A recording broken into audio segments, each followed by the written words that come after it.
Ladies and gentlemen, welcome once again. This is Chris with Indaba Africa coming to you from central Pennsylvania. Hope you're having a pleasant weekend. Lovely weather here in central Pennsylvania. Today is my regular Saturday live stream. It looks like my video started back there. I got to stop that. All right. Sorry about that, folks. Yeah, a little discombobulated here. I had some unwelcome visitors to my home about an hour ago. It kind of upset my schedule. But welcome in on the Saturday regularly scheduled live stream. Today my guest is Ernst van Zyl. Hopefully I pronounced his surname correctly in Afrikaans, but we'll get to that shortly.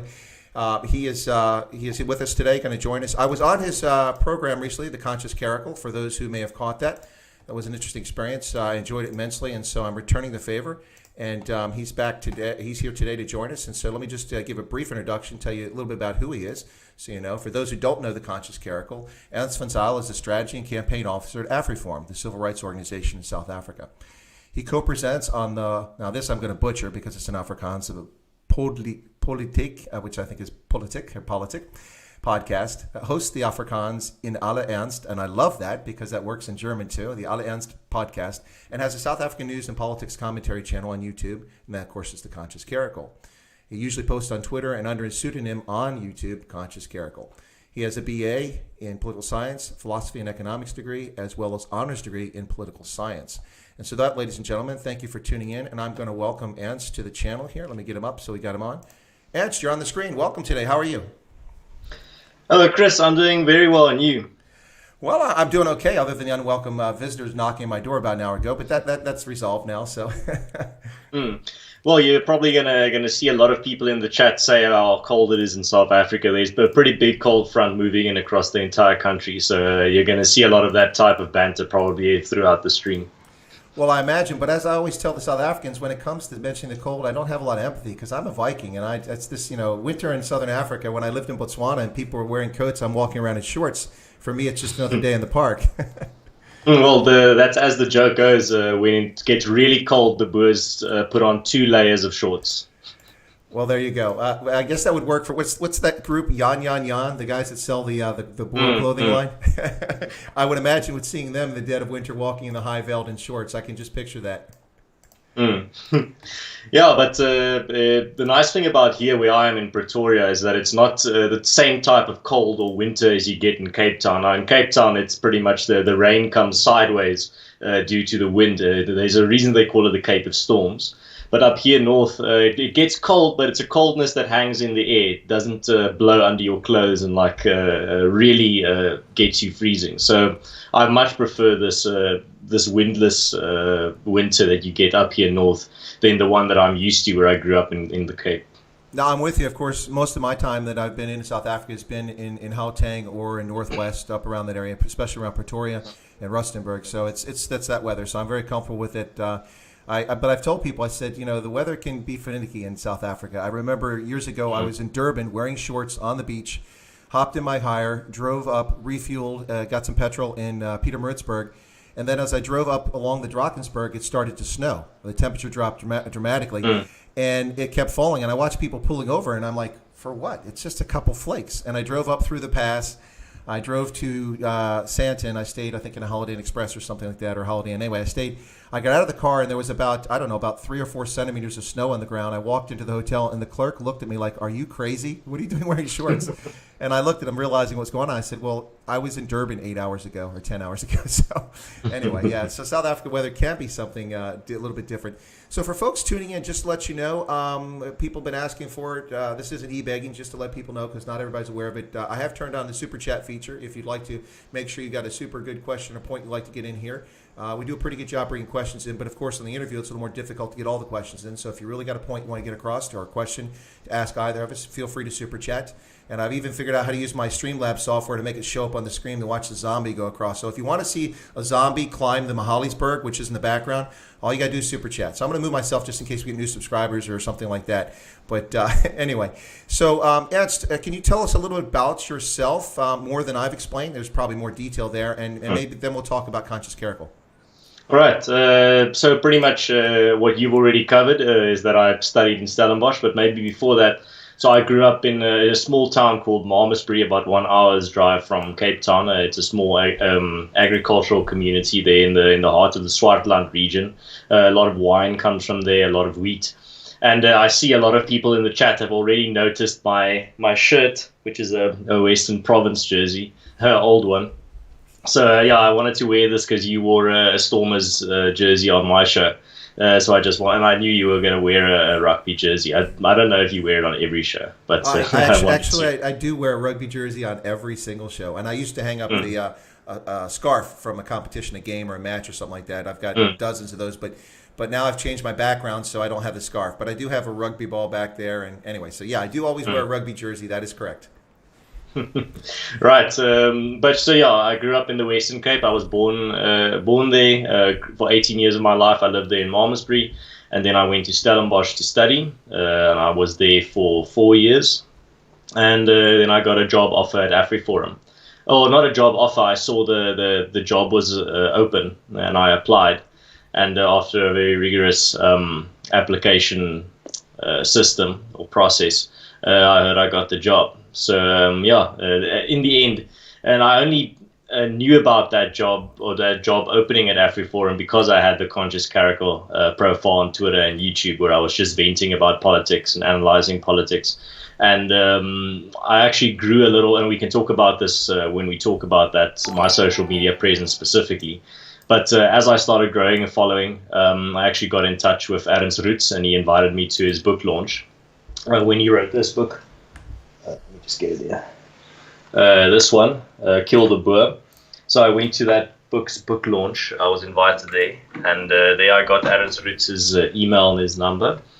And he let me know about this job opening at AfriForum when it opened, and said I should consider applying. So in the end, you could say the moral of my story is don't just be quiet. Speak your mind, put your thoughts out there. It might just put you on a whole different path you never imagined. Well, I think, when it comes to life, a lot of people sit back and whinge about what isn't done, what's not happening for me, I can't get this, someone doesn't do that. And so much of life is simply making the effort. And I think you made the point there. You saw an opportunity, why not apply for it? And here you are today. Right, and this is all thanks to the fact that I just looked around me. I don't know when it was, in 2016, I think. I was looking around me, and I didn't see my political views or the way that I analyze politics really being voiced by anyone out there with an audience. So I just started doing it, and by coincidence or because people liked what I had to say, I started growing in terms of an audience. And now today I have, I think, 15,000 followers on Twitter and 4,000 subscribers on YouTube. And it wasn't because I had some plan. It wasn't because from the beginning I thought, okay, this is how I'm going to build a platform and this is how I'm going to become big. I just started doing pretty much venting and using alternative media, and the audience came by itself. I mean, if I really was thinking from the beginning in terms of a brand and in terms of thinking, yes, I want to become a big YouTube channel, I would have chosen a name that's easier to spell than Conscious Caracal. Yeah, especially for people who are non-English speakers, I can imagine. I'm a native English speaker, and I have to think about spelling Conscious and Caracal. But so very quickly, let me say, so I mentioned, excuse me, I mentioned the zombies, and Dreon has come in with a super chat saying, you piqued my interest with zombie. And there's Kyle coming with another super chat saying, great that you have Ernst on the stream. Well, no, I'm very excited about it. I'm not sure how Ernst found out about me. I think it was because I was on Willem Petzer's channel, maybe. Is that correct or no? I found out about your channel by just seeing you within the alternative media sphere in South Africa. I mean, you talked to Roman, I think, and you talked to Ronaldo Gous. And then I checked out your channel and I saw you talk to Willem Petzer coincidentally, and I watched that interview. So I've just been seeing you around in the alternative media sphere here in South Africa.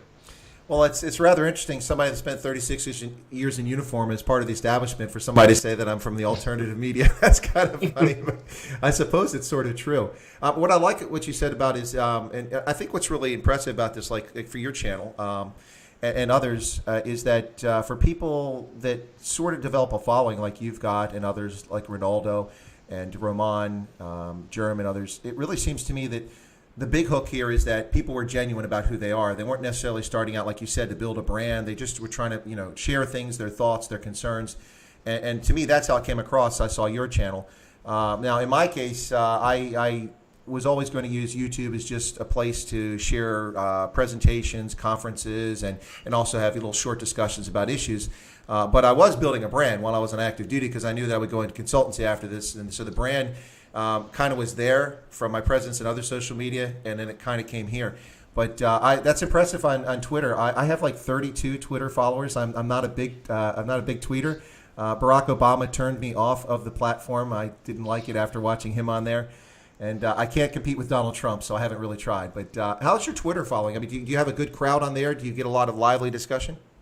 Yeah, like I say, that's where the majority of my political discussion with my followers or the people that like my content takes place. I try to respond to as many people as possible, seeing as I think and I think I mentioned this when you were on my show as well, but I mentioned almost every show, so I probably did, is that the difference between us in the alternative media, whatever you want to call it, and the mainstream media is the fact that while they disable their comment sections, we try our best to have an interaction. That time I remembered the word. I couldn't think of the word the first time you and me spoke. We try and have an interaction with our community of followers and people that like our content. And that's what I'm fascinated always by the live chat section, because I can see what people are saying and responding to what I say in real time, and it's always incredibly witty as well, the types of comments that you'll see there.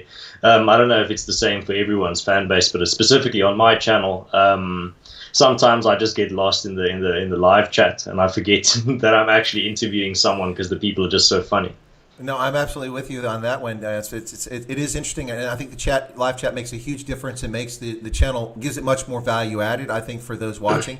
And what I've had to be careful of here is because I think a lot of people, I have a lot of South African followers now. I just went over 3,000 today, and a lot of them are South Africa based or South Africans living abroad. And I get into the chat like you're talking about, and you really get deep into the chat, answering questions, being involved with your audience. And I have this habit of, which I've curtailed recently, but 3-4 hour live streams because people keep coming in asking questions. And I think it has a lot to do with the fact, like, wait a second, this guy's from America? He looks like Pete Retief. How can he be American?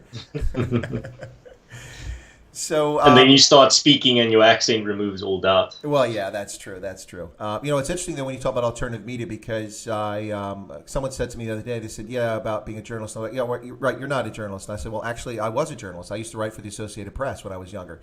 So it's part of, I've done many things in life, but that's one of the things. And I also published in popular things and press. So I kind of consider myself a journalist in some respects, and I think a lot of people doing this sort of thing like you're doing, I would consider that to be journalism as well. So, and you know what, these days, the mainstream media is so dishonest and so broken and so uninformed that I think that many of them simply aren't journalists. They're just the better dressed chimpanzees.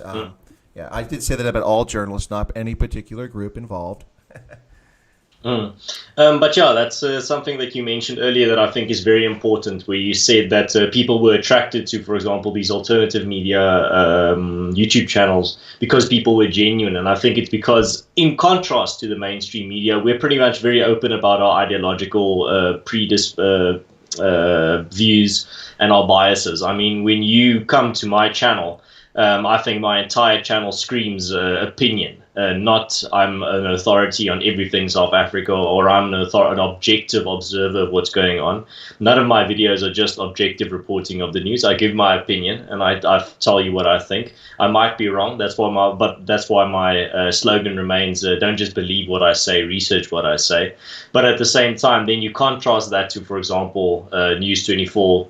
Or these mainstream journalists, and they write opinion pieces, but they almost conceal the fact that it's an opinion piece, or they make it very hard to figure out that it's an opinion piece, or they pretend to be objective observers and reporters of the news, but all their articles are just littered with opinion and hearsay and ideological rhetoric, to the point where I think people are just tired of it. They'd rather have someone genuine that from the get-go tells them, okay, I'm going to have biases in this regard. For example, I grew up in an agricultural community, so of course the issue of farm murders is going to be something very close to my heart and something that I'm going to give a very large amount of attention to. Another example would be minority rights, specifically Afrikaner minority rights, because I'm very proud of my heritage and of my culture, and very involved in my culture. So that would also be one of my biases that are pretty much evident when you watch any of my videos. I mean, just yesterday I made a video on my channel called "Who Are the Boers?" Pretty much just a video outlining a quote by Sir Arthur Conan Doyle, the writer of Sherlock Holmes, and what he said about the Boers, which I just find very fascinating and a very interesting quote. So I made a video on it. So, but that's something that you would expect to come from someone with biases and with that puts their opinion out there rather than just pretending to be this objective observer of reality that is uninfluenced by any personal biases because he's above that. Well, no, you make a good point. And while I do cover news as well as talk opinion on my channel, I do specific videos that are news related, and then on the stream I frequently open up with the discussion of the news, talk about the impact of it, but I offer analysis. And when it's an opinion, I make it clear it's an opinion. But I think that's an important distinction, and the media are just honest about that. So when I got more active on social media, because of course you imagine there were restrictions as an intelligence officer and as a serving officer, you can't just run rampant on social media because a lot of reasons. But anyway, when I started getting more active on LinkedIn, it was a result of watching people in the mainstream media, the New York Times and the Guardian, Mail and Guardian, and many others, The Age, misreporting things going on. And I'm reading the article, and they're talking about this was Zimbabwe, and it's 70% opinion. There's no facts here. There's no analytical data. There's no comparison. They're just saying this is how it is. Similar, yesterday I talked on my show about a story about Donald Trump and Joe Biden running for president, and it's a CNN article posted online, and 3/4 of the paper is about how Joe Biden's going to win, all these paths he has success in a positive, glowing fashion. Then they say Donald Trump, he only has these two paths to success, and they give all these negative adjectives about Donald Trump. That's not even remotely objective. This is about the election campaign and not about their character or their performance. So, no, I'm with you on that one, absolutely. So, when did you get your channel started, The Conscious Caracal? Yeah, I started posting videos in 2016, but just like very on and off, not really very regularly, just little opinion videos and some meme videos. Some of the videos I've removed because they've become, the stats that I use become outdated, so they're not going to serve any purpose for people to watch them now. For example, I made some videos on, I think it was terrorism stats between certain religions, but then now it's the data is outdated. So some of my older content's gone. I didn't focus on South Africa as much. I focused more on international stuff. But then I started realizing that people are really curious about South Africa, and I am a South African. I can give them some information from the ground. So I started more focusing specifically on South Africa with my Twitter account and with YouTube, and it worked out very well. It actually distinguished me from a lot of the other oaks that were doing political analysis, was the fact that I'm focusing on a country that a lot of people don't know about. And that's why my intro for all my shows is Greetings from the Dark Continent, because not the fact that Africa is a dark continent in a racist sense, but rather a dark continent in the information sense, where a lot of people have no idea what's going on here. Just as a few hundred years ago, when people thought of Africa as a dark continent because it was just jungle and they thought they were monsters walking around and didn't know anything about the continent or what was going on there, it seems that today, even in the information age, that still is largely the case, where you can read mainstream news from Africa and you can read political analysis about Africa, but a lot of people don't seem to know what's really going on here and still have a lot of misconceptions about the continent. So I think that's why my intro is so apt for to convey the mission of my channel as a whole. No, I think it's a very good point. You know, going back 20, 30 years ago when I was going to the continent and, of course, going to a lot of Francophone countries, and the French say l'Afrique noire, Black Africa. And a lot of Africans were offended by that. I said, why are you offended by that? Well, because it's talking about black people. I said, no, it's not. It has nothing to do with black people. It's about the unknown, because the continent was virtually unknown when Europeans first explored it, and it was dark Africa because there was no light shine on it. That's where the term comes from. So it's funny how people say that. So I took it the right way when I saw it on your website, but I'm sure that some people are like, what do you mean the dark continent? Yeah, but I like the way you've described it now. It's dark from a lack of information standpoint, which is ironic in the 21st century. But the bottom line, a lot of people in Africa don't realize this, is that the world really, honestly, and not to offend Africa and Africans, but the world can't be bothered with Africa. it's a rounding error in so many ways, economically, politically, geostrategically.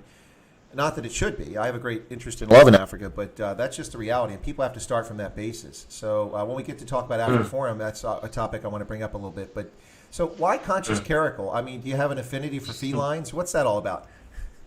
Well, like I said, I didn't choose my username from a specific brand. I didn't think about it for hours. I just on the spot when I thought, okay, I want to create a YouTube channel, and on the spot created a name. So Caracal because one of my nicknames was a Rooikat because I have a red beard. Caracal being a Rooikat, a type of South African wildcat. And conscious was just a little bit of a word play on woke. The opposite of woke would be being conscious of what's going on around you rather than being woke but actually just slumbering. So I think that was the thought, and I like alliteration when it comes to brands. No, it's absolutely beautiful. It's clever.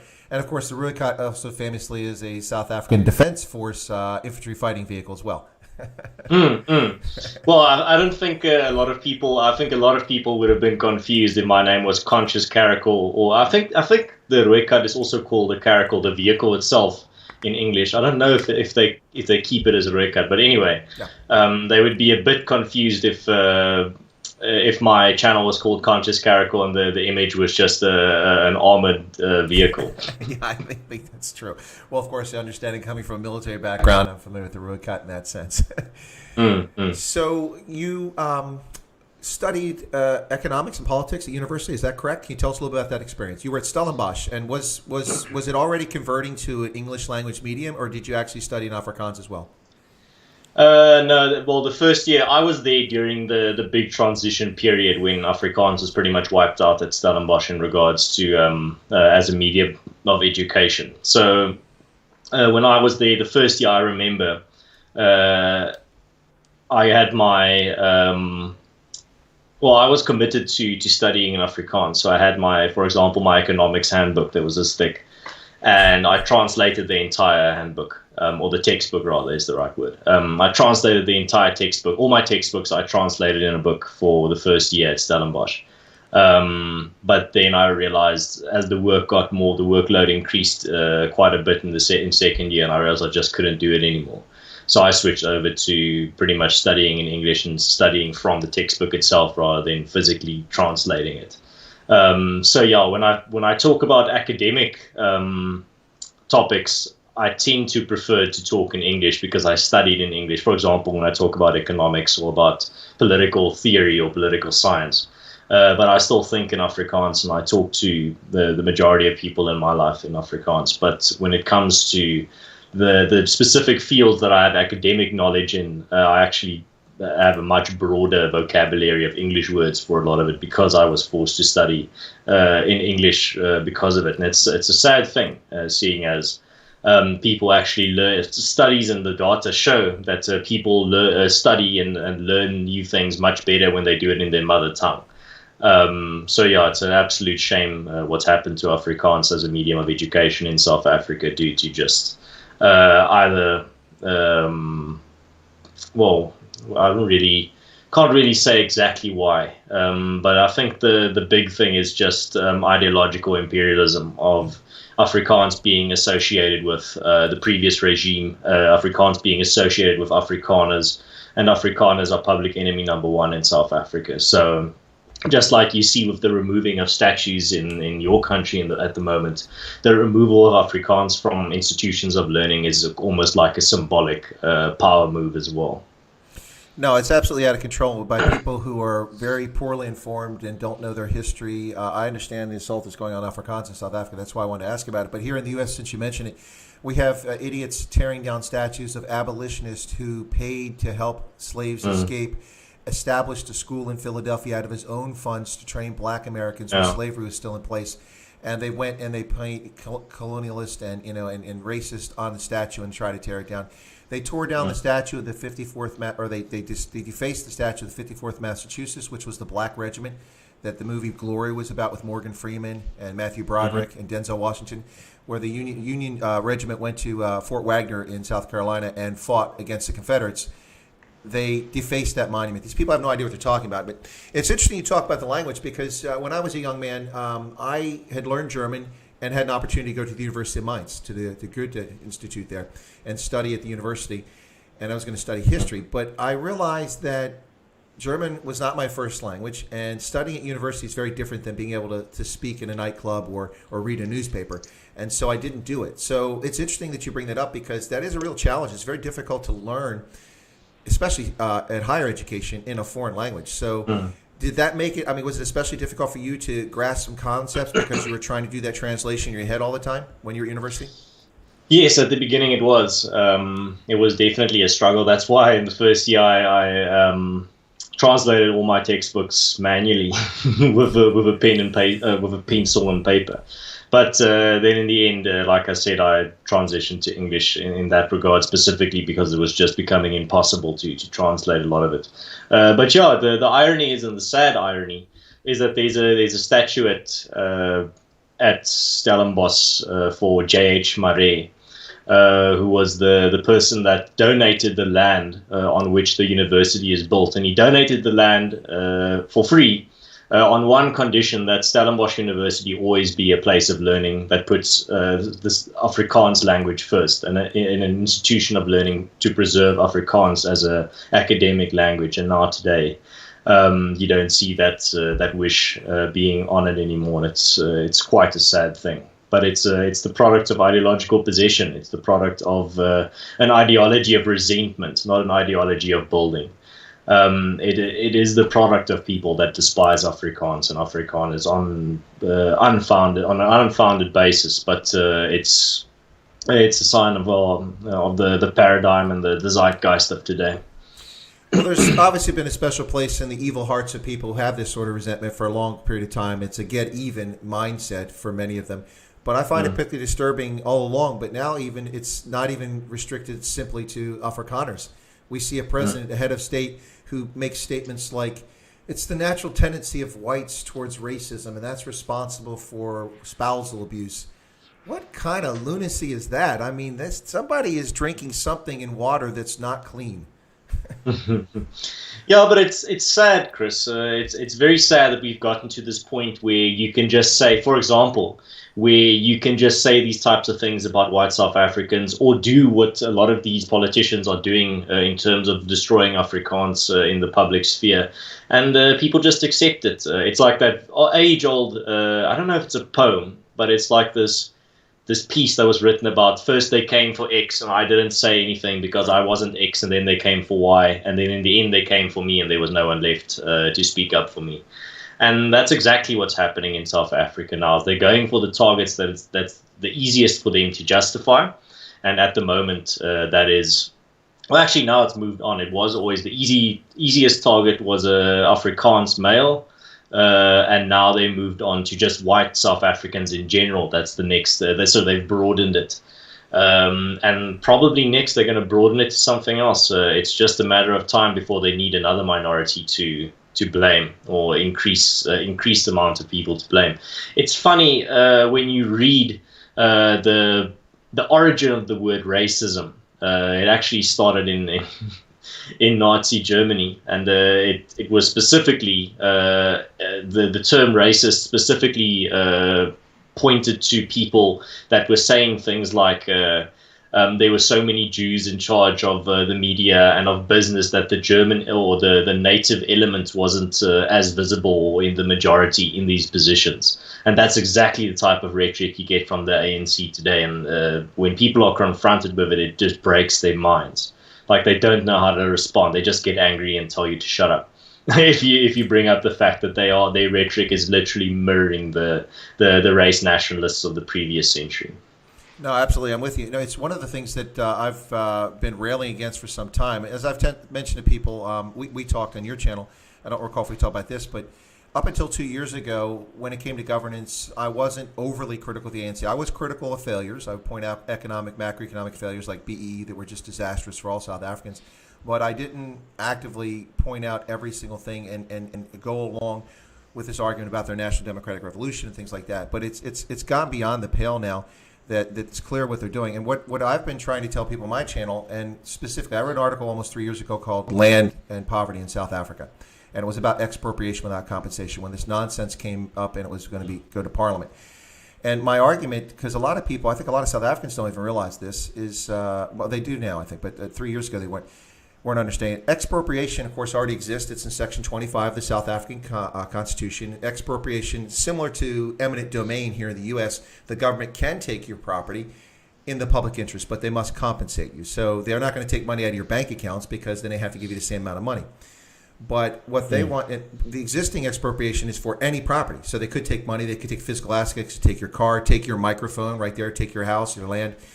It's all tied up in the expropriation of land, and specifically about farming, although that's only a piece of it. So my concern and my warning to people in South Africa, black, white, Asian, Indian, whoever the people are, is that expropriation by compensation will be used by the government of the day to cow political opposition and anyone who speaks out against them in the future. Because if this amendment is approved and becomes the law of the land, in South Africa, the government can take anything you own at any time without justifying it and not compensate you. And I don't think a lot of South Africans realize that this is not simply taking back land from white farmers who you claim stole it, which is not the case. That's another discussion. But my point is that this is very, very sad is how these arguments get distorted. Now, I guess we can switch a little bit to AfriForum in a second, but is AfriForum focused on expropriation without compensation from the standpoint that it's all property and it's all South Africans, not simply white farmers? Well, AfriForum, in terms of the topic of expropriation without compensation, has a very strong stance in regards to that. The erosion and destruction of property rights specifically will be the downfall of the country's economy, or the final nail in the coffin. It's not the fact that it's the property rights just of white people. The very idea of property rights being destroyed is the thing that we need to guard against. It is the bedrock of pretty much the little bit of stability we have left in South Africa is property, or the property rights that we still have to a certain degree. But at the same time, I don't think that I don't completely agree that I agree that the ANC will use it against their opponents, but I don't think the ANC's striving for EWC is specifically just to use it as a weapon against their political opponents. I think it's just an easy way to get voter support. It's a classic redistributionist populist tactic. You saw it in Venezuela, you saw it in Zimbabwe, you saw it in the Ivory Coast. Whenever these populist, redistributionist populist parties, when they are incumbents and they start losing support, their last trump card is always land. And like I said, you see it across the ocean in Latin America. You see it even here in the sub-Saharan Africa. You see it everywhere, where these types of regimes start losing power, start losing support. The first thing they do is they go for the land question and start bringing up land. And that's why I always ask, if land was such a incredibly big issue in South Africa, as people are making it out today, not saying that there aren't things that still need to be figured out. Why did it take 24, let's say 22 or 21 years for the ANC tabled expropriation without compensation in 2018? So let's say, okay, so why did it take 24 years for the ANC and for the South African commentariat, the leftist commentariat of South Africa, to realize that land is actually incredibly, existentially, phenomenally big deal? That it wasn't previous to that. Yes, people were talking about it, people were debating about it, but suddenly after that motion of expropriation without compensation was tabled and accepted in Parliament, the whole topic of land was just elevated or taken up a notch from like 6 to 10. Where, yes, at the beginning, where before this shift in thinking happened, it was seen as an issue, but not a defining issue. But now, today, it's framed as the defining issue of our time in South Africa. And I just find it very fascinating how easy the government and its bootlickers and its spin doctors just have their finger on that dial in terms of different issues, where they can just turn it up and take an issue's importance from 5 to 10 within a matter of years. Well, absolutely. So let me do a bit of housekeeping here very quickly, folks. Thanks for tuning in. The audience is growing here, so appreciate that. Welcome. You're listening to Indaba Africa. This is Chris from Central Pennsylvania. My guest on the Saturday live stream is Ernst van Zyl, who's with AfriForum in South Africa. And we're talking about contemporary South Africa. And so there's a couple things came up in the chat here, but let me say this very quickly, Ernst. If you want the cynical answer, I can tell you the reason why the ANC is doing it. The same reason Mugabe did it. When Mugabe, ZANU-PF ran out of things to steal from the economy. There was nothing left except to go for the land in the farm sector. In South Africa, we've seen so much state capture that the state coffers are virtually empty. There's very little to get. And also the ANC has lost support to the EFF and other opposition parties and just people not voting. Right. And so it's a cynical effort that's going on here. But let me address a couple things in the chat here. So Tion said something about secession, is asking about secession. But before we get to that, Sideline Opinion was making a point that Rhodes University was funded by the generosity of Cecil Rhodes. Of course it was. It was an endowment from him that created it. People lose sight of this stuff.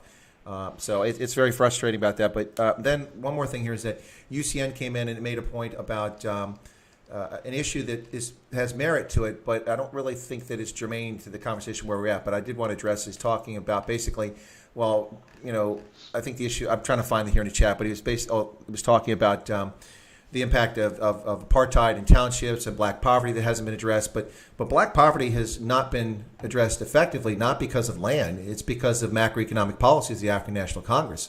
Despite a relatively good start at building RDP housing, not that that's the best housing, and electrification and things like that, they've done a very poor job for at least 15 years, if not longer, on reducing poverty for a lot of reasons. But it's not because of land. That's a myth. People seem to think that land is important. Listen, the number of landowners who live on rural farms in South Africa is 0.003% of South Africans own farmland. And only half of those are actually white South Africans. The rest are others. So anyway, it's just some comments there.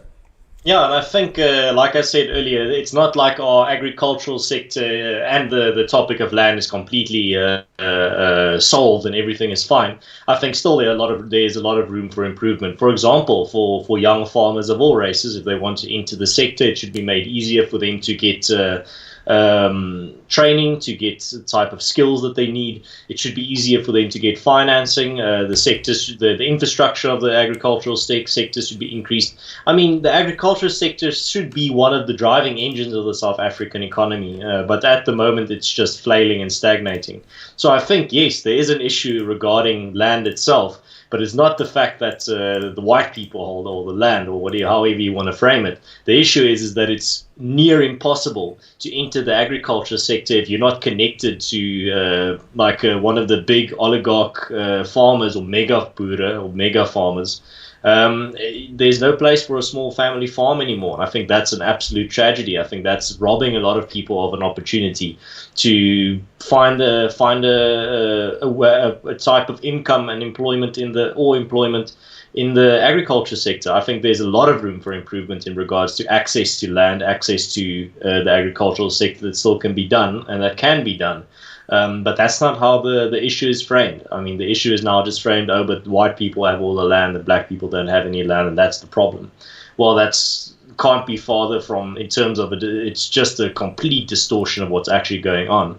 And then obviously then a lot of people react and say there's no problem, but there is a problem. As I said earlier, the fact that our agricultural industry is so stagnant and pretty much just spinning its wheels at the moment and not really developing meaningfully. I think that's rather, in a perfect world, where I would like to see the focus shift to. Well, two specific issues on that are quite disturbing that people lose sight of is the fact that most of South Africa is not even arable. Only about 13% of the land can be used for tilled agriculture. That's lost on people. It's not like you're going to put lettuce farms in the Karoo. It's just not going to work. And water is a major issue for South Africa, which people lose sight of. It's very disturbing when people talk about that. So the issue, I want to talk a little more about land, I suppose, but let me change this a little bit. So what exactly, because we have international viewers who are watching this program, people around the world, and not just South Africans abroad, it's other folks too.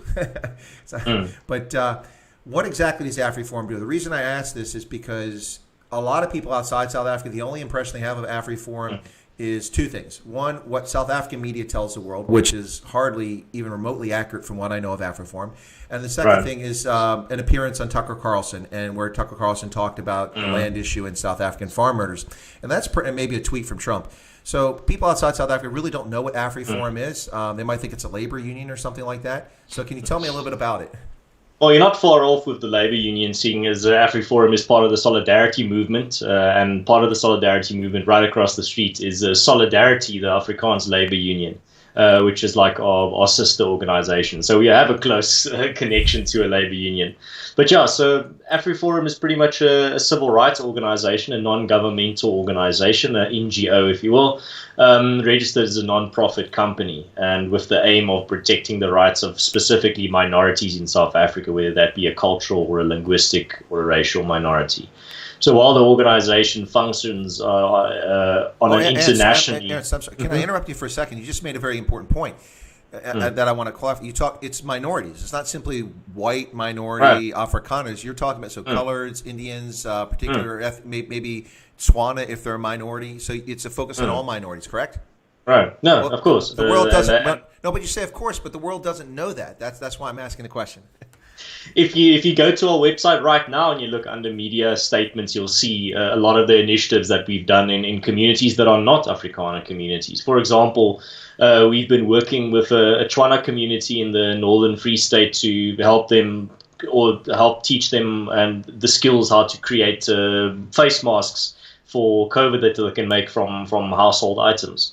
And we've also helped the organizations, the Barulong tribe in the Eastern Free State, it's also a Tswana tribe. We helped them in a case where they were pretty much removed from their royal status by the ANC and pretty much just sidelined and marginalized. That's a very big simplification of that issue.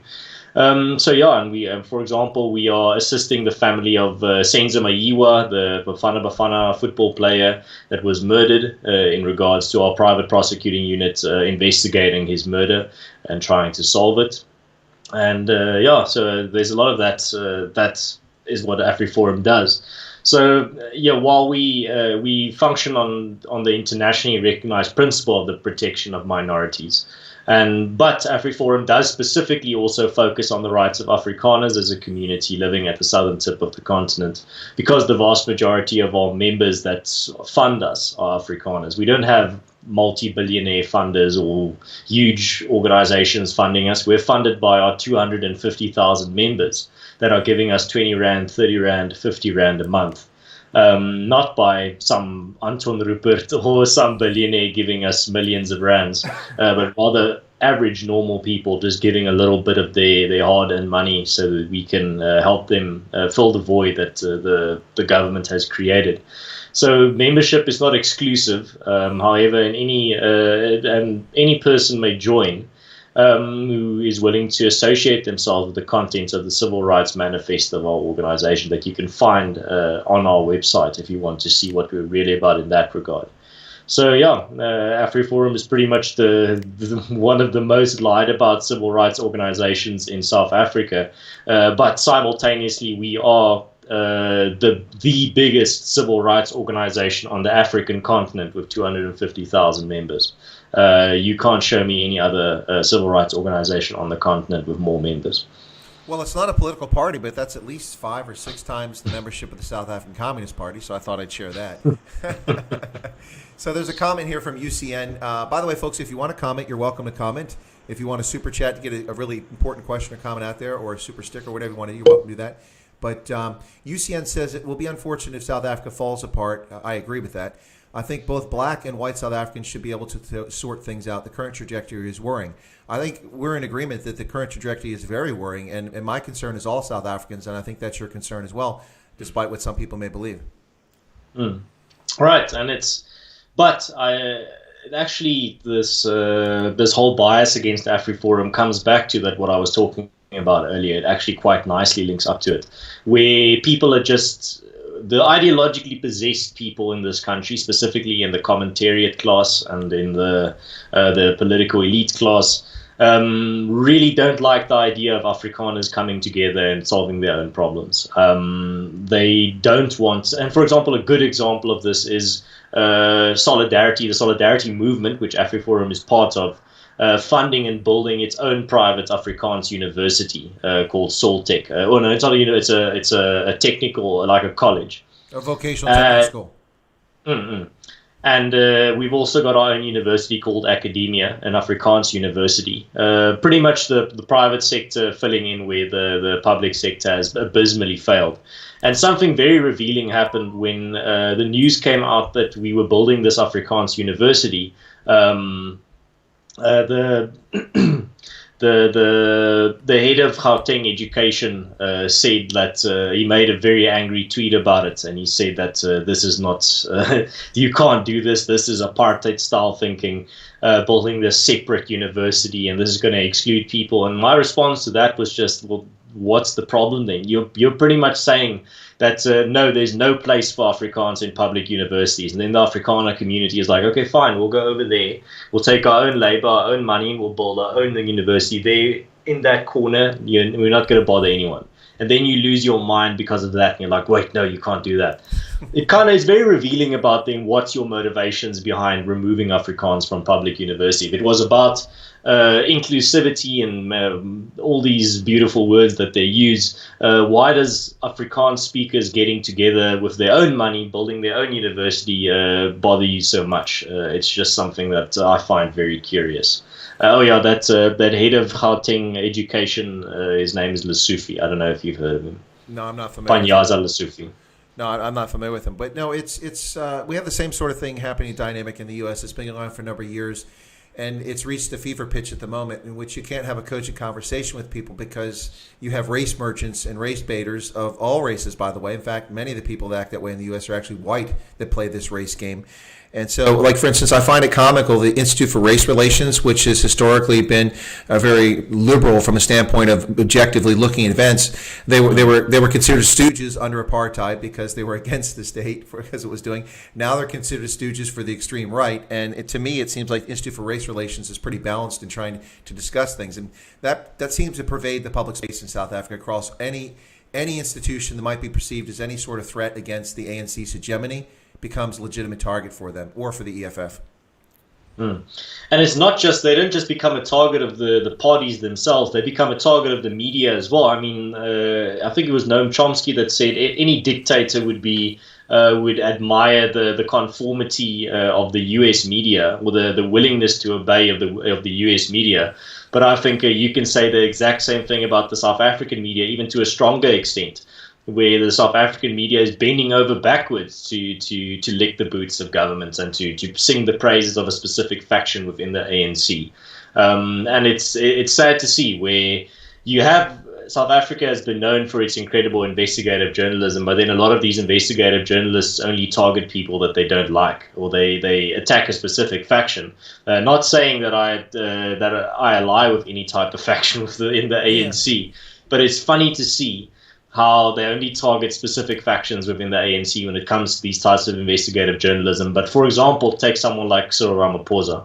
The guy's been doing some dubious things. The guy's been saying some incredibly racist things, in my opinion, in terms of what he's been saying in, for example, that video, or when he, it's not racist, but when he said there's no such thing as farm murders in South Africa. And what did the South African United media Nations, the United Nations, right?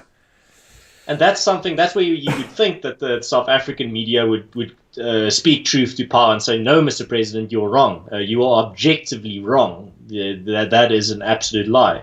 But no, the next day after Cyril Ramaphosa said there are no farm murders and no land grabs in South Africa, an objective lie, the next day the headline on News 24 was what the president actually meant, and a big spin piece by Peter de Tooy, just pretty much in a very paternal fashion, kind of explaining what the president meant and excusing him, almost like he's a child that doesn't know what he's doing or what he's saying. It's really strange stuff. But it's always handy when the press are there to help you out, to be your public affairs office if yours is falling down when you're the president. No, absolutely. It's disturbing. The same sort of thing here. So There was an article in CNN again. Of course, I read all press because if you don't read it all, then you can't objectively comment about what others are saying. All you're reading is someone relaying it. But so an article in CNN talking about complaining about Donald Trump holding the Republican National Convention now in Florida. They've moved it from North Carolina because of lockdown there. So they moved it to Florida and complaining that because his re-election committee is got a waiver, people have to sign it. So if you get COVID-19, you won't sue them because you got COVID-19. And so they're just being prudent from a legal standpoint. But attacking him on that basis and complaining that he's divisive and causing problems in the country as a consequence, and at the same time talking about issues around this country tied to this insurrection that's taking place, and not a single mention of people gathering without masks in mass numbers, infecting each other around the country in major metropolitan areas, just harping about Donald Trump potentially having a political convention months from now. It's the absolute insanity of this. They're fellow travelers, they're willing accomplices in the press, and that's one of the reasons why I really get so frustrated with all this stuff. I'm sure that in South Africa you guys are super frustrated. You're probably hot full of all this stuff. But it's like something so back in the day, I remember before Ronaldo got a little bit red pilled, and before he became a little bit more moderate, when he was pretty much closer to a leftist. I remember him putting out all these very bad tweets and takes about farm murders and saying all murders should be this is just normal crime, whatever. And then I went on his show to debate him, and I think this was in 2018 or something, like 2 years ago. And I went on his show and I told him, Ronaldo, how would you feel if you cared very deeply about an issue? Let's say the issue that you care about is domestic violence, specifically violence against women and children. And you know people that have been victims of violence against women and children, and that's what's driving you to bring attention to this. So you start a campaign, you start bringing awareness, you commit yourself to being factual and only using the facts, and you put everything out there, and you really work hard to bring awareness to this issue that you care deeply about and that you've been affected by personally. How would you feel if you did that, and the next day your face is on the front page of the national newspaper, pretty much calling you a propagandist, calling you a racist or a sexist in this metaphor, in this example's case, or this hypothetical's case, calling you a terrible person, calling you evil, calling you far right, calling you a radical, calling you an extremist, calling you a liar? How would you feel if that was how the media and the commentariat of this country treated you about about a cause that you genuinely cared about, a cause that you tried your best to be factual with, where you never pushed propaganda, you tried to push the facts to the best of your extent, and you really thought that people would understand that this is something that you cared about and something that needs attention? How would you feel if your fellow South Africans spat in your face and told you that no, there's no such thing as domestic abuse or violence, it's just normal crime? It disturbs me to see how people react to the issue of farm murders just because the majority of victims are white. It really sometimes the things I've seen my fellow South Africans post about farm murders, when there's a big farm murder, and the comments below it's stomach turning stuff, and they never called out for it by the media. Well, what really disturbs me about this is the depiction of this is, and AfriForum in particular, amongst others, standing up for this, and also the protest or demonstration a couple of years ago about Plasmod, in which everyone was out in their bakkies along the roads and wearing black shirts. No, Black Monday. Yeah, Black Monday, exactly. And how that was depicted in the press. I'm like, are you insane? First off, they claimed it was all just right-wing racists, and I saw a lot of colored South Africans who were in the photos. Do they think we can't see the people in the photos? Are we that stupid? But what bothers me about all this is that it's the mainstream media are falling down all over, especially in Southern Africa and Africa. You see the willing accomplices talk about now for 2 months the amazing job South Africa's done in containing COVID-19 and how it took all the right steps. And from the very outset, the only complimentary thing I've had to say about the ANC and their National Coronavirus Command Council and such is that they were quick early on, after it became clear that it was coming to Africa, to impose something. But that's it. That's all I can say positive.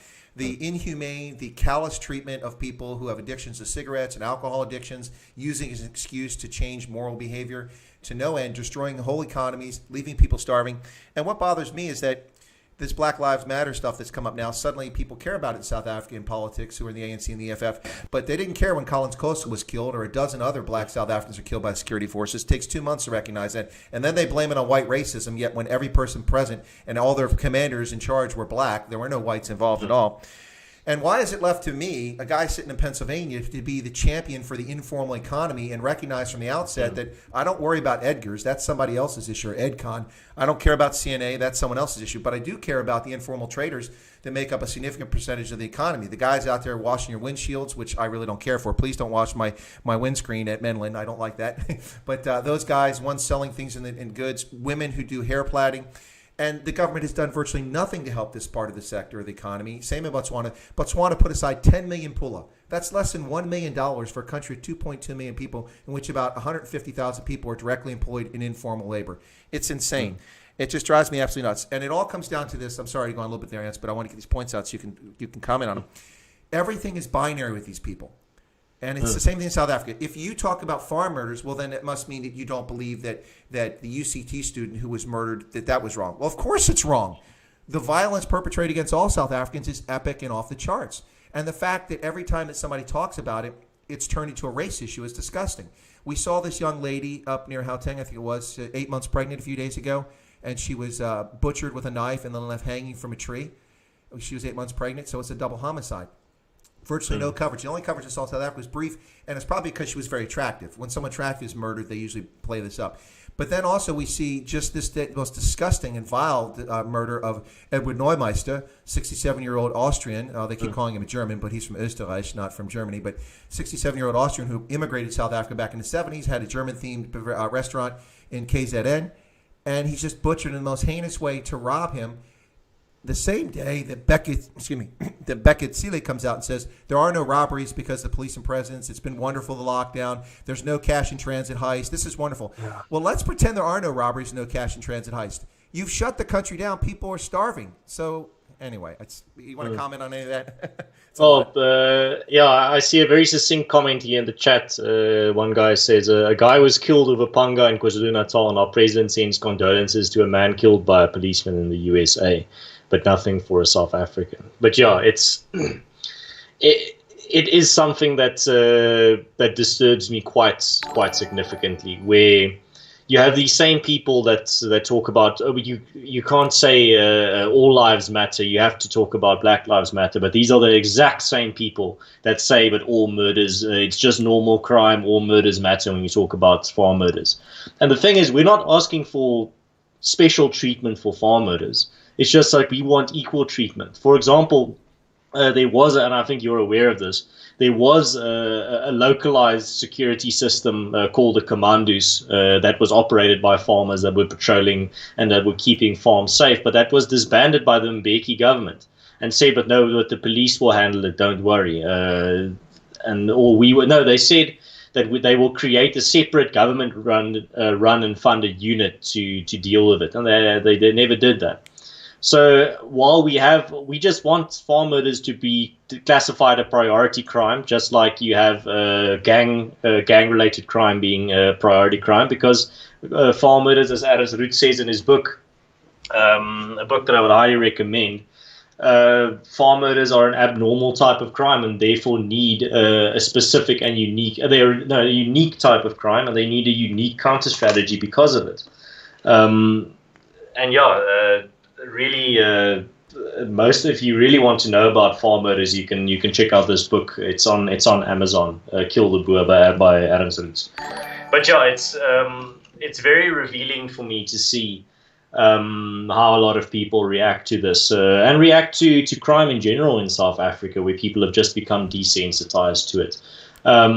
For example, when people say, "Oh, you only care about when white people are killed," but then they ignore all the tweets and videos, or not videos, but the times I've talked about the crime rate in South Africa that affects everyone. For example, a recent example would be Collins Kosa, where I've pointed out the government's hypocrisy on it. It's sad. And that's why I keep talking about or calling people ideologically possessed, because how a lot of these people, the hatred and the resentment that they react react to certain cases based on the race of the victim. If it's a white victim, the hatred and the resentment that they react to people trying to bring awareness to it is not something a normal person would do. It is something that a person that is... No, absolutely. Let me do a little housekeeping here real quick, Ernst. So first off, I need to point out a few things that come up. So UCN sent 50 Hong Kong dollars with a super sticker. Thanks. I didn't know that the Chinese were still letting you use the internet in Hong Kong. No, I'm just being a little funny there, but thanks a lot. 50 Hong Kong dollars, that's amazing. Thanks a lot, appreciate that. I have no idea what the exchange rate is. I don't know if I did really well there or if it did. So I have to take a look at that. And Kyle apparently is stepping out of the chat, and he left a 14 Rand super chat. Thank you so much for that. There's a couple things here. The word that comes, it's apropos when you talk about people in South African violence is inured. They're inured. You say desensitized, that's a good word, but inured to it. I was in Paris at Charles de Gaulle Airport about 20 years ago, and there were a bunch of South Africans there. There's some Americans talking about going to South Africa on holiday, and they said, what's it like? And then they said, oh, no, it's overblown, it's not dangerous. And then every single South African, white, colored, and black that was present, about 8 or 9 of them, started talking about, oh, yeah, when I was carjacked, and oh, you see the scar here, I was stabbed when I was shopping, and yeah, I was shot here in the thigh at a home invasion, and my sister was raped, and my cousin was murdered. Black, white, and colored. There was all there, and they all said that. And the Americans were like aghast. They're staring like, and I said, oh, hey, it's all right. Listen, you just have to have your spidey sense about you and be cognizant where you're at, and you usually be okay. Yeah. But you have to be honest. But South Africans have become so accustomed to it that it just seems the norm for a lot of people, and that's really disturbing. Now, there's a point here very quickly that I want to bring up because Harry Mako put this in there. Harry Mako put a comment about let me make sure I got the right one. It was. Yeah, he said no one denies the fact that there's farm murders in South. He said the problem, this is his comment, is that AfriForum says it's white genocide. It's not genocide. It's crime that affects everyone in the country. I don't know if AfriForum has said that. That's certainly what people attribute to AfriForum, saying it's a white genocide. If you guys ever said that, so here's the thing. Go ahead. So here's the thing. Firstly, Harry says no one denies the fact that there's farm murders in South Africa, but there's a video of Cyril Ramaphosa at the United Nations, the president of South Africa, saying there are no farm murders in South Africa. So your first statement there is absolutely false. It's prima facie evidence. And the second thing is the problem he says about white genocide. Harry, I don't know why. I'm going to give you the benefit of the doubt, and I don't think you're malicious, but that is an absolute lie and just propaganda. I challenge you to send me one source of AfriForum mentioning white genocide in a speech, in a report, in a media statement, on social media, and I will eat my hat. I will put some salt on my AfriForum cap, and I'll eat it on camera if you can show me that. Don't make sure you don't eat that Western Province jersey. Eat something else. Right. It's an absolute just big lie that AfriForum pushes this white genocide idea. We start all our reports on farm murders with the fact that we say that there's no white genocide in South Africa, and that the topic has been hijacked by radicals that want to use the issue of farm murders for their own ends. And I'm going to have to say that you're pushing absolute propaganda, and I challenge you to prove what you're saying. I think the only time AfriForum has ever mentioned genocide was 10 years ago. A decade ago, there was a Facebook post where we shared a petition or like a link to something that was not an AfriForum petition, but a petition that mentioned it. And that was the only time it's ever happened. And people always point to that as like, here's the proof. Like, if you have to go back a decade to a petition that AfriForum didn't even create, that was posted on an AfriForum related social media, then your argument's pretty weak. So yeah, it's an absolute shame that people push this type of propaganda. And specifically what I mentioned earlier, why is bringing awareness to farm murders, why does it drive you to lie? I'm not saying this person is willfully lying, but why does it drive people to lie? I'm talking about, I'm addressing people in a broad sense. Because somewhere there has to be someone that's willingly pushing this propaganda. I don't think the origin of this myth that AfriForum pushes the idea of white genocide is coming from a place of ignorance. I think there's people behind it that are willfully pushing this propaganda. And then you have to start asking the question, why? Why is the matter of farm murders politically such an important thing for people to then try and counter with this type of propaganda? And that, I think people need to think about it. And I hope Harry here in the comments does his research. He goes and checks if he can find a place where AfriForum is telling Americans that there's a white genocide, or AfriForum is saying in any of our documents or reports saying there's a white genocide. And if he can't find that type of evidence, I hope he reconsiders and doesn't spread this myth anymore. But yeah, that's going to be up to him. Like I say, don't just believe what I say. Research what I say. Well, it's a good point. Thank you for that. And Harry, thank you for your comment, because I'm glad you brought it out there, because we bring this topic up and talk about it and answer address directly. What I find particularly frustrating in the South African context with the mainstream media is that I know that it's not simply white farmers that are murdered. There's lots of black Africans and coloreds who work on the farms and also have farms, and they're also the targets of these killings. They're being killed. And the mainstream media virtually never talks about what happens to rural South Africans beyond white farmers when it is an issue that affects everybody. Now, that's not an AfriForum issue specifically, but I find it very much a serious shortcoming in South African media. And of course, I think it's because it's a certain narrative. I think, in my view, you can agree or disagree, but I think in my view, many of the mainstream media use the issue of farm murders as a way to attack political opponents and to demonize them and make it look like a hysterical issue that people care about one group, like this comment here, that people think that this comment, white genocide, is tied to AfriForum, when it's not. So that's my view on it. I don't know if you agree or disagree. Well, it's like the old saying goes, a lie can travel halfway around the world, or one full time around the world, while the truth is tying its shoelaces. So, and I think this is just one of those propagandistic tools that has pretty much just like a wildfire spread. And so I see so many people that dislike and don't like AfriForum spout this type of narrative, but they never provide any evidence. It's just some type of accepted truth that this is what AfriForum does. And when you challenge them on it, they always, and you say, but nowhere in any of our documents or any of our reports do we mention white genocide. Then they say, no, but that's what you tell the Americans behind closed doors. I'm pretty sure if AfriForum, when we met with American politicians, if we go behind closed doors, these American politicians that have very valuable time, they're not going to talk to you very long, and they've given you a valuable 10 minutes, 20 minutes to state your case, and you start off by saying there's a white genocide in South Africa, they're going to kick you out. That's just my impression. Yeah, no. Having worked in D.C. extensively, I guarantee you that's the case. Getting time with a lawmaker, unless you're serving their political agenda, is very difficult, and there aren't very many Americans who have a political agenda concerned about South Africa. So that's definitely the case. Yeah, you mentioned the commandos, and I was working in the intelligence community at the time and wrote on this for our national command authorities, and I predicted that rural security would continue to degrade when the commando system, 168 commando regiments, were disbanded. And the ANC lied about that. They said that it was about the fact that the commandos are a racist organization tied to apartheid, when actually commandos predate that by a couple centuries. And it's like the Minutemen in America. When your farm is, or your settlement's under attack, you grab your musket, your rifle, your saddlebag, your ammunition, your water, your canteen, some rations, and you ride to the next farm or community. You get together, you organize, and you defend your homeland. And so the ironic thing about it was that 4 of the 168 regiments in the commandos were actually all black regiments full of Zulu in KZN that had been organized after the end, or towards the end of apartheid and afterwards. And in effect, for those 4 regiments, almost everyone that was assigned to it, even though it was just a part-time job on the weekends and sometimes during the week, it was basically the only form of formal employment they had.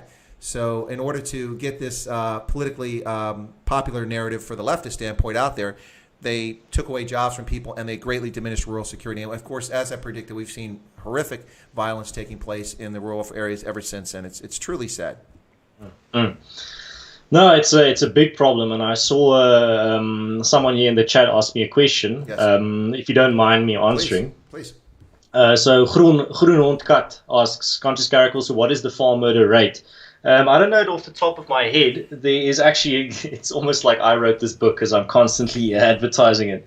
There's an entire chapter on determining the rate of farm murders. If I can't find it quickly, I will pretty much put a tweet out maybe later.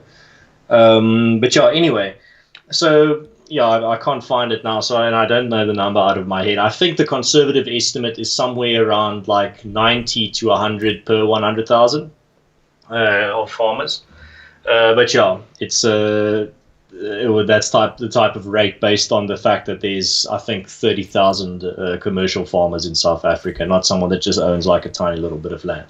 But anyway, it's the thing about maybe I'll just end this topic there, is the fact that just because I don't think, and AfriForum does not think, that labeling it a genocide is an accurate depiction of the issue, doesn't mean that this isn't a major crisis. I mean, I don't think there's any organization in South Africa that does more for tracking the farm murder numbers, giving trauma assistance to the victims, doing farm patrols, doing as much as we can to stop this scourge. But then at the same time, we also have to remind people that just using hyperbole doesn't help the issue, because there is a very specific definition for genocide. And if you keep labeling it that, and you tell foreigners that that's it, and they look at South Africa and they look at the numbers, they say, no, but that's not what I had in mind. Then all this farm murder stuff must be a lie. So in that sense, I don't think it helps using that type of hyperbole. I think we need to look at the issue rationally and objectively as possible. Present the numbers as it is. I think it's very accurate to frame it as a crisis, but I would not say that there's any reason to label it a genocide. But I can talk about this for hours. People will still spout that propaganda in terms that AfriForum says that. I mean, no, it's something that I've. Go ahead, Aaron. Sorry. No, I just wanted to say it's something that I regularly talk about on my channel, but people still that lie is not just told about AfriForum. It's a lie that's been told about me, where people have told me personally, Ernst, a lot of people would take you a lot more seriously if you just stopped saying on your channel that there's a white genocide. No, it's nowhere on my channel. I was going to say, I've never heard that on the Conscious Caracal. Maybe I missed a video, but I've never heard it. And also, I've never seen it actually anything with AfriForum. That's why I asked the question, because there's a golden opportunity to really embarrass me by taking this clip where I say I've never said that, and to just edit together an entire montage of all the times I've said it. I think that would be pretty devastating for my credibility. So go ahead if you've got the evidence. Well, it kind of reminds me, I made a joke the other day about the Wuhan coronavirus or COVID-19, how the Chinese Communist Party has denied it.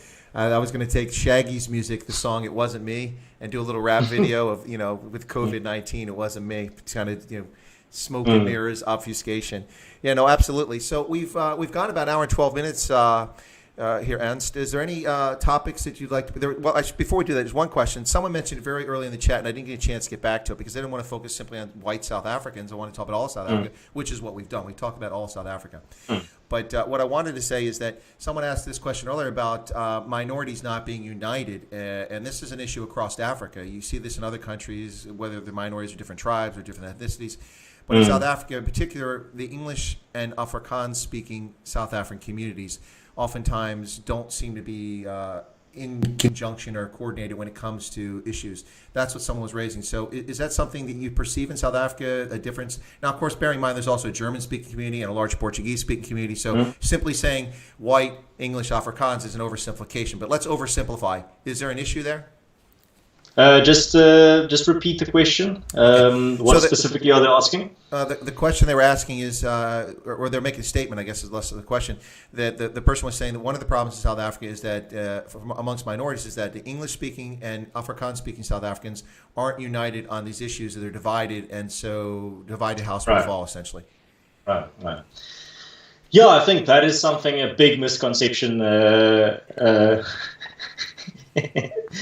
Sorry, I wanted to answer the question, but I saw a very funny comment in the chat that just caught my eye that I have to. No, which one? Which comment? Harry responded to my response, and he said, it's not a lie. He said he heard it from Steve Hofmeyer and some other guy from AfriForum saying, at first, Steve Hofmeyer doesn't work for AfriForum. He's not on the payroll of AfriForum.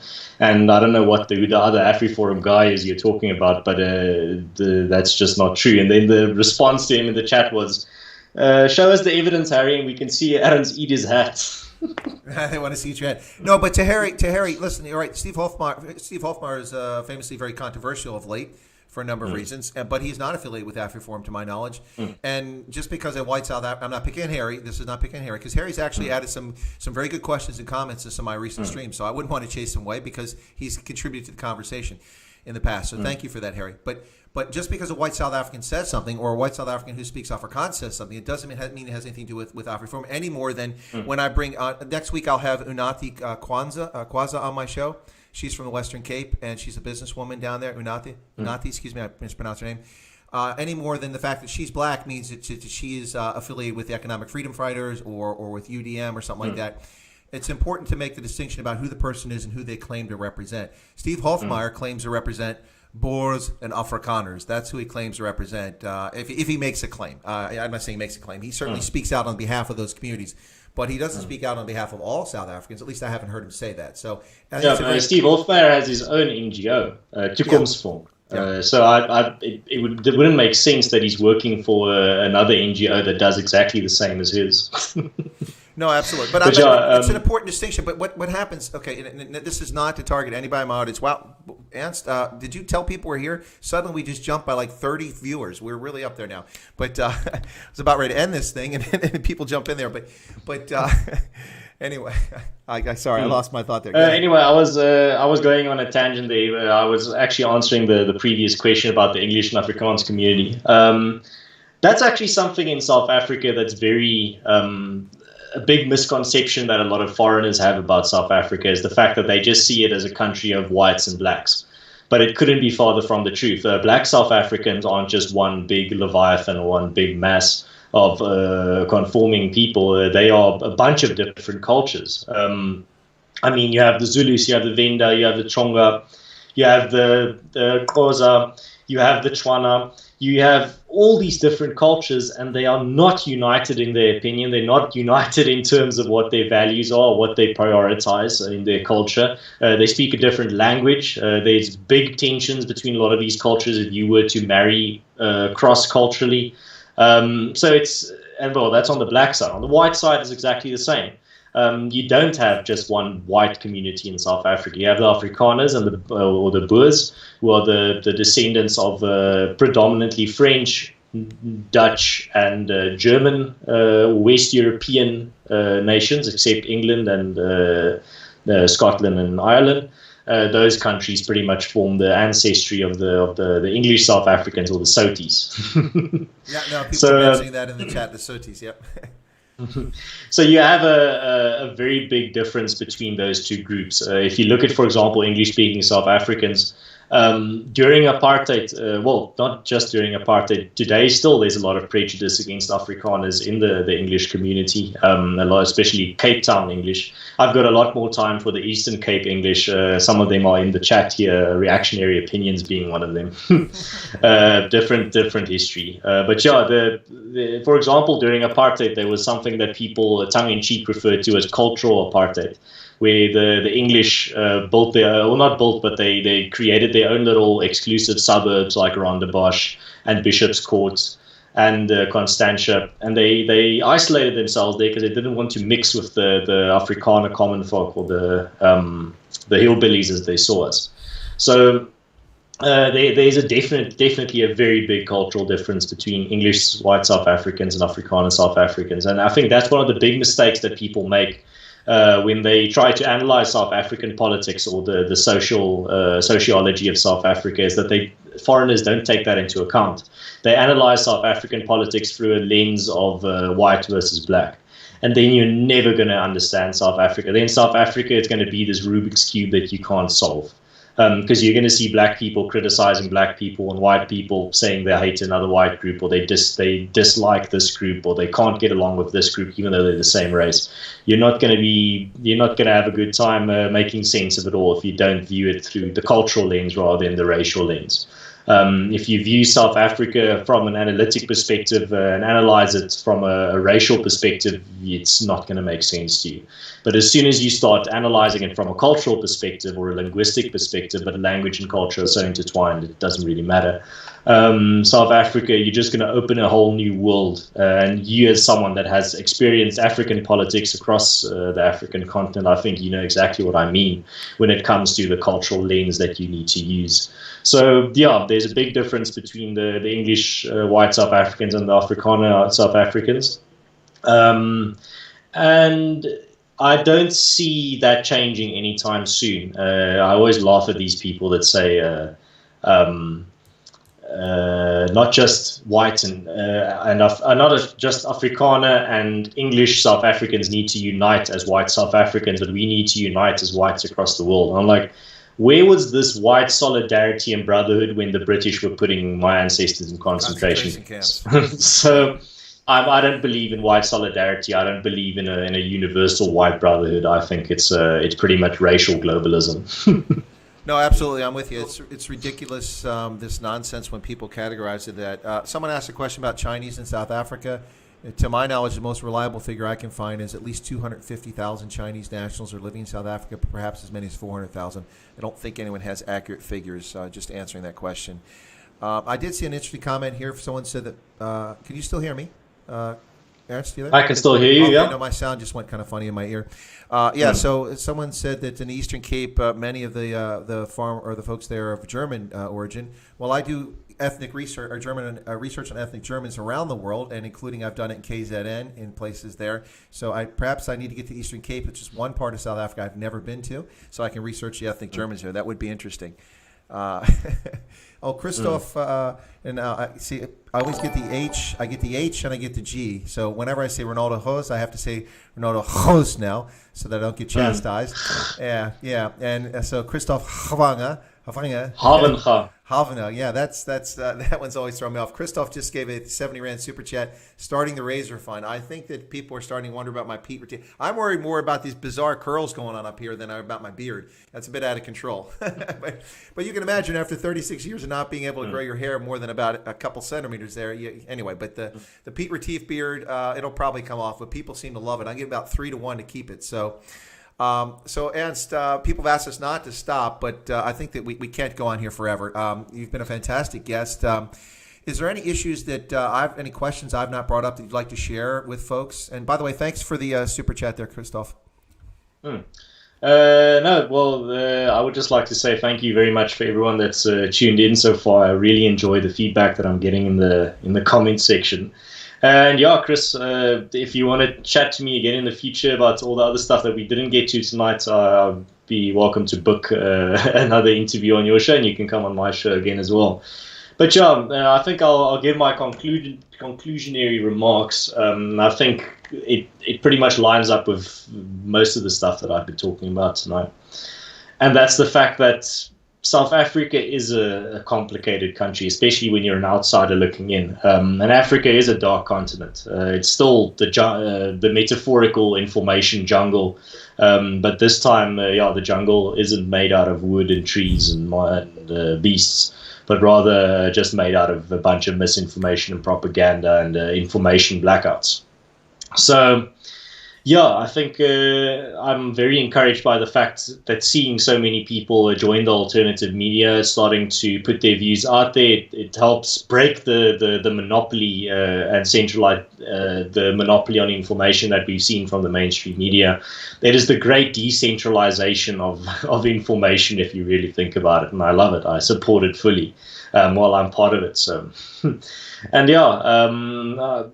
That's why I'm so glad to see what you're doing here as well, Chris. Someone on the outside looking in, but your knowledge about South Africa is very thorough, and about Africa in general. You do understand the continent very well. And compared to the average American, I think you have an exceptional knowledge of Africa and South Africa. So that would be my big advice. to all of your to all of your American or foreign subscribers that aren't South African. If you want to understand South Africa, don't view it through a racial lens. View it through a cultural and a linguistic lens, and things will just open up for you. Things will just start making sense that you've never thought would make sense. And that would also help explain a lot of the factions within the ANC as well. But I can talk about that for another hour if you start me on that. So yeah, thank you very much, Chris, for having me on. I thoroughly enjoyed it. The time flew by. I didn't even realize it's already 7:30. But yeah, it started getting cold outside. Now the sun's already set, but the sun was up when we started talking. So yeah, thank you very much. I thoroughly enjoyed it, and I look forward to coming on your show again. Ernst, well, bye donkey for being my guest today. Absolutely, the invitation is there. Let's, in fact, stay on when I close out. Stay on the channel. We'll chat briefly afterwards, and let's set something up again for the very near future here, because there were so many questions. We had quite a large audience here for a good portion of this time, with a lot of really good comments. And by the way, folks, people have asked questions. If it's coming from them and it's incorrect information, like Harry was asking this question, that's what he heard. What we talk about these things, and we present the evidence, and people can agree with or disagree with, but at least we have an open discussion here. That's what it's all about. So that's why I gave him the benefit of the doubt. Absolutely. Unlike the mainstream media that simply has no chat, no discussion, they get the soundbite and move on. It's a little frustrating. Somebody said something about the beard is something that only commandos and real Boers have, like you, Chris. So I thought that was entertaining. Mark Doppelganger asked where they can find me on social media. My biggest social media presence is on LinkedIn.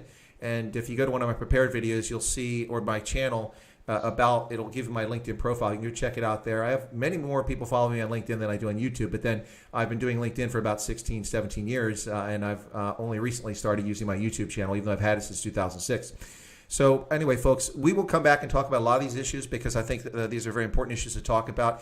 And what I like about this is that even, Aaron said very complimentary things to talk about my experience and knowledge in Africa. Thank you so much for that. But I learn things each and every time. So for instance, I suspected that AfriForum was doing something beyond just the white Afrikaans speaking farming community and worried about all minorities, but I wanted to hear it from somebody that works for AfriForum, so now I know fully that is the case, and I can investigate it more for myself, because that's not the impression that the world has, and so it's important to have these kinds of conversations. Anyway, so as I mentioned, I will have Unati Kwaza on my program coming up next week. I haven't set the date yet. She's traveling from Gauteng back to the Cape. I don't know if there's any flights, so I guess she's doing that grueling drive back, but she's going back to the Western Cape. And once she gets back, we're going to talk, and I'll get her on here, and we'll have her on as a guest. But tomorrow, I have Phil Craig on my program. It's a special feature on Sunday, 11 a.m. Eastern Standard Time. What I'm going to do is I'm going to go ahead and leave your mic is still on there. Excuse me, Ernst, but I'm going to move your picture down so people don't see you, okay? So nobody panic. He's still with us, but I'm going to make myself a little bit larger since I'm doing the talking right now. Yeah, so tomorrow I will have Phil Craig, who is associated with the Cape Secession Movement, Cape Advocacy, and we'll talk about that tomorrow, 11 a.m. Eastern Standard Time here in the U.S., 5 p.m. in Gaborone and in South Africa. And that should be an interesting discussion for those who want to hear a little bit about it. I have been reticent to do a discussion about secession because personally I think it's counterproductive. But I'm willing to hear the conversation, hear what he has to say, and we'll see where people stand on this after the conversation tomorrow. And as Aaron said, the people in South Africa are very different. I have a special affinity for the Tswana-speaking people, the Bafokeng, and other groups in the northwestern part of South Africa, in large part because I live in Botswana. I have an affinity for the Setswana speakers there, and they're very similar, same language essentially. And I have a very special affinity for the Afrikaans-speaking community in South Africa. But I don't dislike Zulus. I just don't understand them as well as I understand Coloreds or Afrikaners or the Tswana or even the Basotho people. I understand them a bit better. But the point is that you can't racialize things. You have to understand it through the lens of culture and peoples. And there you have it. So ladies and gentlemen, I want to thank everybody for tuning in. We're coming up in 1 hour and 30 minutes. My special guest today on this Saturday interview has been Ernst van Zyl, who's with AfriForum. I think he's been a fantastic guest. Thank you all so much for tuning in. Those who gave the super stickers and the super chats, that's most appreciated. Thank you so much for that. Hong Kong dollars. I think that's a first. I got money from Singapore the other day. Someone did a super chat, which is kind of cool. But what I'm going to do now is I'm going to thank you all for tuning in, and we're going to close out. Ernst is going to stay on the line here. I'm going to have a conversation here in just a minute. And please tune in tomorrow. I don't know if I'll do a Straight Voltage live stream this afternoon. I may, just to talk about some of these issues again for those who might want to check in. And I know those of you in Botswana or in Nigeria or in Namibia or in South Africa saying this afternoon. Yes, this evening for you guys. It'll be later this evening if I do it, probably at 9 or 9:30 your time in South Africa and Botswana. Anyway, thank you for tuning in. This has been a production of the Indaba Africa Group, and let me close you out with our video.